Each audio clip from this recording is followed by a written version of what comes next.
up everyone, I'm your female otaku and I'm here to review episode 6 of Aka. And I'm so happy that we're finally getting some progression ever since that build up from episode 3, because now we are halfway into this series. So I was really worried about how the rest of the series pacing was gonna be. But with this episode, we got a lot of reveals and a lot of progression. So let's talk about them. I've now come to the realization that Jean is just dense.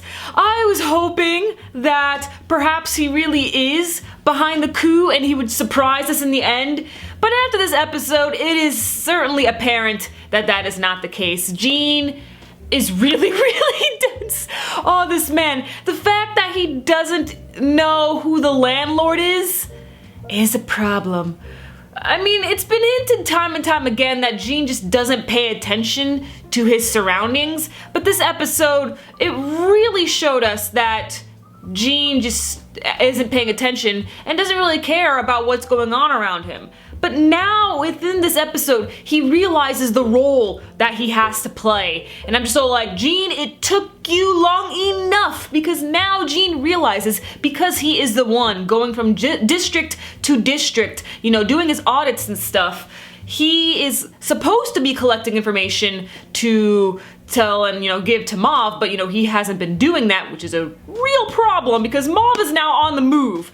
So Jean, he now realizes while over at this island-like district where the people live longer, they're all happy and energetic, he realizes now that all these people from each district have some sort of information to give about the coup. So he now realizes that people are going to be coming to him for information about each and every single other district and how they're working out the whole coup situation, how they're dealing with it, what information they have. So Jean is trying to get information out of the chief of the district that he's currently in, and then give that information to Mauve so that he could be in the clear. But it's already too late for that, because Mauve now has no interest in Jean. She is done with him. He has been useless to her and is now getting other people to do his job for him. In fact, she already knows about what happened in episode 4 over in the, what's it called, the Sisu district? You know, the colonial-like district. You know, she knows what happened over there.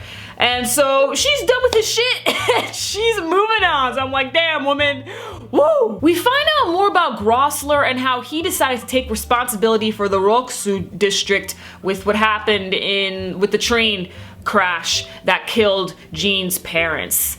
And that Jean, he tells everything to Grossler. Like, when he did that, I was like, you have got to be the dumbest man on earth. Like, you are being suspected of leading the coup, and you're telling Grossler everything. Okay, well, in the end, things turned out all right for Jean. I don't think he's totally in the clear to Grossler and the others thus far, but Jean let it all out. He said that he really doesn't understand this whole coup business, and he doesn't believe that Grossler is involved in it either. And that he told Grossler that he knows now that Grossler's the one that sent an observer to, you know, observe Jean.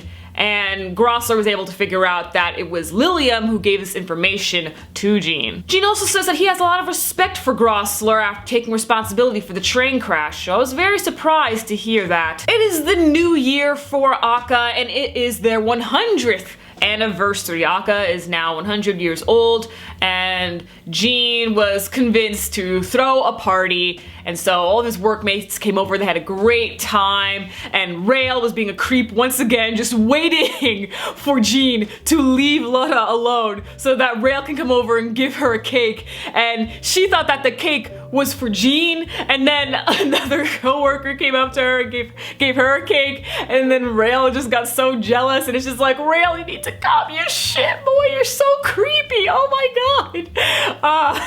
It's bad, it's really, really bad. Later we move on to Prince Xuan as he prepares his reign over the country. And one last thing I gotta mention before we end this review is the amazing OST. There were two really solid tracks playing in the background of the episode. Like, first, which is the most obvious one, being the track that played during the New Year's party. I need to download that. Oh man, when is the soundtrack gonna be officially released? Because that is something I need on my iPhone. And then the next track that really stood out was when Mauve was talking to, you know, her subordinates about what they're gonna do next and stuff, and, you know, exchanging information. Like the track that played during there, ooh, that was good, man, yeah. So overall, really happy that we got some, you know, information revealed to us, and that Gene now realizes his role and is going to start working with it, which took long enough. So I'm curious as to where we're gonna head to next with Akka. We're halfway into the series. Hopefully things will start progressing more and more at a steady pace because they're running out of time. Oh boy, they're running out of time. Let me know your thoughts on this episode and catch me later as I live react to Yowamushi Pedal New Generation. I'm your female otaku, sayonara.